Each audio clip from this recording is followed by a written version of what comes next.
Estamos de volta aqui no Prêmio News e como você já sabe, neste bloco trazendo entrevista e mais informações para você. E eu estou com ele, o Dr. Renato Sanches. Seja bem-vindo novamente. Obrigado, Camila. Sempre um prazer. Bom, vamos continuar a falar daqueles assuntos super gostosos, super tranquilos, né, leves, que faz que nós tenhamos uma visão um pouco mais ampliada, né, dos direitos humanos, dos nossos direitos. Vamos falar hoje sobre tolerância e intolerância religiosa. Exatamente, Camila. O objetivo desse módulo que criamos em parceria aqui foi justamente esse, desmistificar os direitos humanos, né? Demonstrar à população a amplitude e toda a abrangência que os direitos humanos alcançam. No caso especial da temática do programa de hoje, optamos por apresentar as questões correlatas com a intolerância e/barra tolerância religiosa, né? A princípio, cabe pontuar as questões significativas acerca da própria nomenclatura, a questão de intolerância, né? Aquilo que eu não tolero, aquilo que eu repudio, aquilo que a manifestação, mesmo no meu entorno, ela me afeta de alguma forma, afeta as pessoas de alguma forma, né? E a palavra própria religião, que vem do latim religare, uma conexão com aquilo que cada pessoa opta por orientar-se acerca da manifestação do divino, da forma que ela se conecta com o sagrado. E para tal conexão ela ser plena, existe a possibilidade e existe a proteção estatal para que ela se dê da melhor forma possível. Ou seja, temos um Estado laico, ou seja, um Estado que não tem uma religião oficial, contudo, busca que todas as religiões e crenças elas sejam professadas de forma harmônica, de maneira a que todos os brasileiros eles se discutam as questões correlatas com a religião de forma saudável para que toda a sociedade avance e cresça. Bom, é assim, até meio irracional, né? Ainda termos nos dias de hoje a intolerância à religião, né? Não se ter a liberdade de se ter a sua própria religião e de exercê-la, né? Em relação a isso, quais são as sanções? Há a criminalização disso? Como é o aspecto de uma pessoa que sofre essa intolerância? Quais são ali as penalidades e também quais são os canais ou o que se deve fazer quando se sofre essa intolerância? Perfeito, Camila. Somente fazer um breve apanhado da legislação, tanto internacional quanto nacional, antes de ir pontualmente no seu questionamento.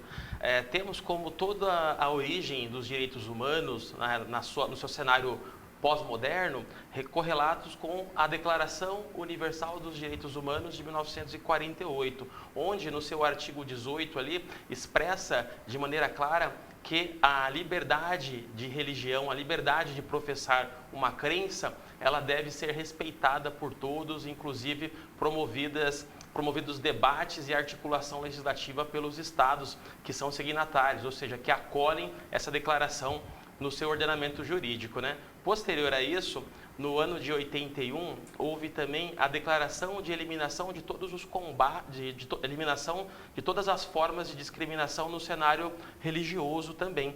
Dessa maneira, o nosso ordenamento jurídico, ele prevê na sua Constituição, na Constituição da República Federativa de 88, no seu artigo 5º, que é aquele artigo que traz um rol enorme de garantias constitucionais e direitos fundamentais do brasileiro e da brasileira, de todos, as questões correlatas com o seu direito de professar a sua fé, mais precisamente ali no seu artigo 4º, no seu artigo 6º, inciso 4º, 6º e 8º do artigo 5º. Ou seja, ali estão as questões que, de forma resumida, abrangem que não há qualquer possibilidade do ordenamento jurídico brasileiro permitir a discriminação de qualquer natureza. Agora, trazendo para o seu questionamento, as questões correlatas com a discriminação, importante dizer que a intolerância religiosa é uma forma de discriminação,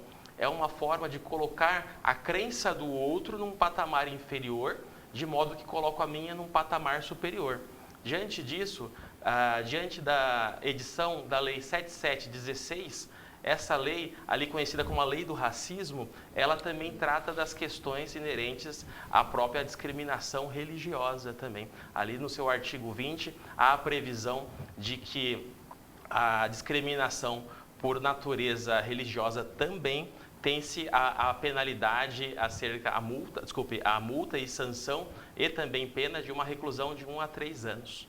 Olha que interessante. Em relação à lei ali de incentivo, né? Hoje a gente sabe que uma igreja ou ali alguma coisa em relação a um templo, quais são a proteção para eles, né? Existem algumas diferenças em relação a juros, taxas, enfim, alguma coisa em relação a isso para se abrir uma igreja, se abrir um templo? Como que funciona mais ou menos isso? Perfeito, Camila. Sua pergunta ela é excelente, que traz muita clareza também, pode possibilitar aos nossos telespectadores aqui, principalmente aos que professam determinadas crenças, a oportunidade de se mobilizar para buscar no cenário do poder público manifestações relacionadas com a imunidade tributária e também algumas isenções ali possibilitadas dependendo da natureza do tributo. Existe na Constituição a questão correlata com a imunidade tributária de templos, das destinações de crenças voltadas para essa aglutinação de pessoas que têm esse determinado contato com o sagrado ali. Como estamos no Brasil, um país, como você bem colocou nos programas anteriores, com essa miscigenação maravilhosa, multicolorida, palavras suas, então existe também essa questão correlata com a imensa quantidade de crenças.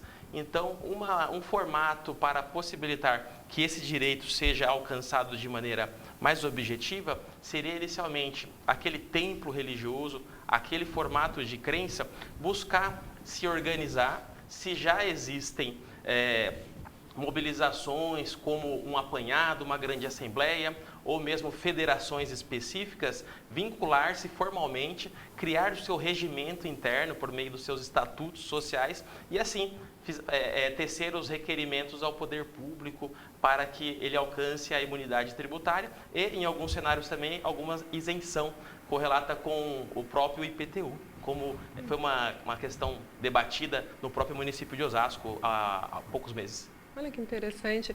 E agora, eu acho que é um tema um pouquinho mais assim complexo ou até mesmo delicado, em relação a algumas religiões que utilizam animais em sacrifício ou alguma coisa assim. Como que é em relação existe alguma proteção, há uma liberdade, como são as regras, como que funciona em relação a isso? Perfeito, Camila. A sua pergunta, ela remete a um julgamento que ainda está em curso no próprio STF, onde temos um expoente da advocacia que milita nessa área, que é o Dr. Édio. O Dr. Édio, ele representa uma associação de tendas de Umbanda e tendas de Candomblé, onde muitas vezes a palavra sacrifício é erroneamente colocada, visto que os animais que estão ali ofertados para conexão com o sagrado não são sacrificados, eles são abatidos. Ou seja, é um abate religioso, de modo que poucas pessoas têm conhecimento disso, mas grande parte do conteúdo assim dos animais que são abatidos ali nesse momento de conexão com o sagrado, para quem professa essa destinação religiosa, são servidos para a comunidade ali, é feito uma grande refeição e são servidos. O que é do abatimento ali, que é apresentado para as divindades que são ali reverenciadas por essa crença em especial, são aquelas partes inservíveis para a alimentação, como cabeça e vísceras. Agora, todo o restante, a parte suculenta mesmo, é devidamente objeto de uma grande refeição entre aqueles que professam essa crença.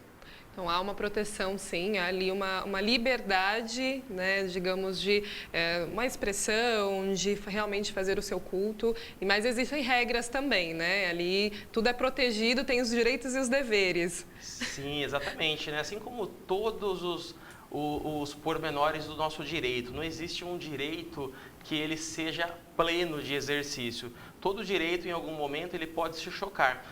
Vide a liberdade de expressão. A liberdade de expressão, ela me permite pronunciar aquilo que eu acredito como crença ou filosofia de vida, estilo de vida e como me oriento na sociedade. Contudo, quando essa liberdade de expressão ela converte-se em um discurso de ódio, em que coloco, como eu disse anteriormente, a religião do outro, a crença do outro como inferior, ou a demonizo, isso incide em uma intolerância religiosa. De modo que, se atingido uma coletividade, é-se acionado ali a Lei 7716, porque atinge uma quantidade indeterminada de pessoas. Agora, se a intolerância ela é destinada a uma pessoa, nos remete aos programas anteriores correlatos com a injúria racial, que também ali no seu bojo contém a questão correlata com a própria discriminação pela crença desse indivíduo que sofreu essa discriminação. Então, esse é o caminho, né? Procurar a lei, existem as especificações quando uma pessoa sofre essa discriminação, quais são os caminhos, né, que ela deve percorrer para ter ali a sua liberdade, o seu direito garantido. Perfeito. Temos o canal Disque 100, que é um canal excelente que recebe todas as denúncias que vão para o Ministério dos Direitos Humanos e devidamente acionados em razão da própria região do país onde foi identificada aquela lesão. Em se tratando de uma lesão, uma discriminação entre particulares, a pessoa pode optar em buscar o seu advogado de confiança e verificar o acompanhamento de uma ação, tanto na sua esfera civil quanto na esfera penal. Logicamente, identificado a natureza da ação penal e os seus pormenores, ali como tratamos nos programas anteriores.